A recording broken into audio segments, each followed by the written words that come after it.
Thank you, Neil. And I'd like to publicly thank everybody who served with me on this budget task force. We've been going at it pretty hard since the end of November. Neil and this board have some really difficult decisions to make, and we on this budget task force know better than most people that this often feels like a pretty thankless job. In fact, people have expressed their sympathy to me for being on the task force. So today we're here to talk about our recommendations for the next year. But I have to say that in the meeting with the group yesterday, none of us came to these recommendations with a whole lot of enthusiasm. In some ways, our efforts at this point seem a little bit more like damage control. These are really, really painful decisions, and the recommendations that we've made are going to hurt a lot of people in our community at a time when many of them can at least afford another hit. So we are very cognizant of the fact that although we are making these recommendations, we're in effect balancing the budget, or helping to balance the budget on the backs of the riders, and that's a very difficult thing. It's true that our ideas may influence the way in which the hardships will be imposed, but we acknowledge that we've done nothing to address the major underlying cost problem, which is the union health plan. So while the stalemate with the union leaders has dragged on, we've proceeded, at least in our first series of 4 meetings, to focus on basically what amount to near-term or short-term tactics. They're not really long-term strategies at all, because we've been ignoring and by definition, given the time frame, we didn't have the opportunity to really make any meaningful suggestions that would have an impact in the fiscal 13 budget. Really, we couldn't think of anything we could do with regard to that. So as a result, we have come up with some difficult and very painful choices. We believe that it's our best effort, but it's not easy or pleasant to choose among the lesser people. We had some really passionate debate about many of these issues, if not all of them, and we didn't agree on everything. And I think that's a testimony to the fact that the task force members are really doing their best as citizens. We don't necessarily represent any particular constituents. We're just people who felt the calling to come and offer a perspective so that maybe we could inform TriMet and the board in the actions that you take going forward. I think as we began our long-term deliberations yesterday, recognizing that I was going to be here today making a recommendation, we realized once we got into the labor stalemate that things are going to be even worse next year, no matter what we do this year, from the standpoint of the budget. So, and even if the economic recovery really starts to take hold here, it's not going to be materially different next year.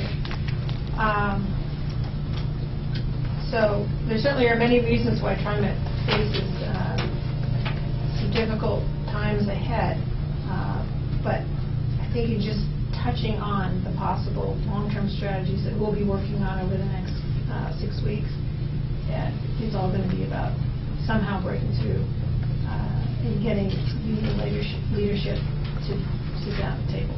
That's just absolutely key.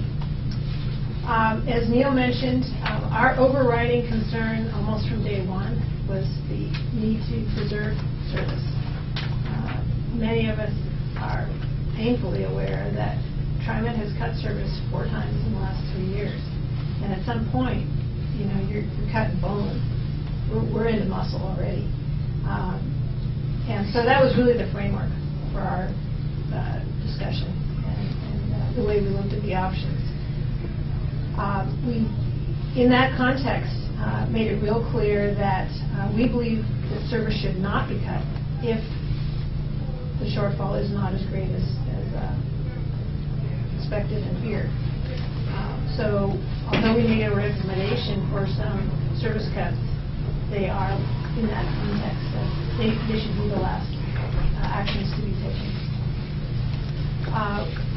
We had quite a bit of discussion about it's not going to be service where's the revenue going to come from? And inevitably, it came to fare increases.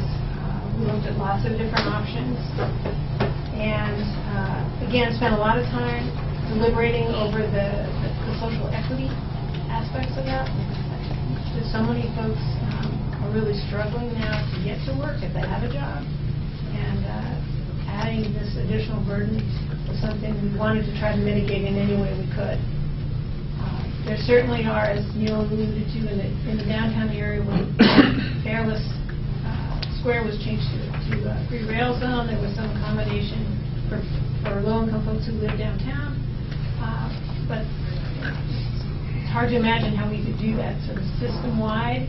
So we were looking at any and every option for mitigation. And altering this fare structure provided one of those opportunities. Neil has described how the zone system doesn't really make sense. We were really kind of mesmerized by the maps that showed poverty distribution currently compared to 30 years ago. It's just a different world. And our transit system isn't the system we had at that time either. So the more and more we looked at zones, the less and less sense they made. And we felt that if anybody should be paying less, it was folks who can least afford it. And based on where we now know they live, those are the folks who take the longest trips. So the flat fare came around as a very viable strategy, not only to position TriMet for long term and moving into a simplified system with electronic fares and all that, but to ease the burden on many of the folks that are going to be hardest hit by this. The day pass was where we simultaneously were struggling with the magnitude of the fare increase. And frankly, I think given the choices we had, it suddenly became very compelling to seriously look at, and ultimately we recommended the day pass because it mitigated the magnitude of the rate increase. In order to achieve the same revenue without going to the day pass, we would have had a fare and changing the transfer policy. The fare increase would be $265 instead of $250, and that was just way over the top as far as we were concerned.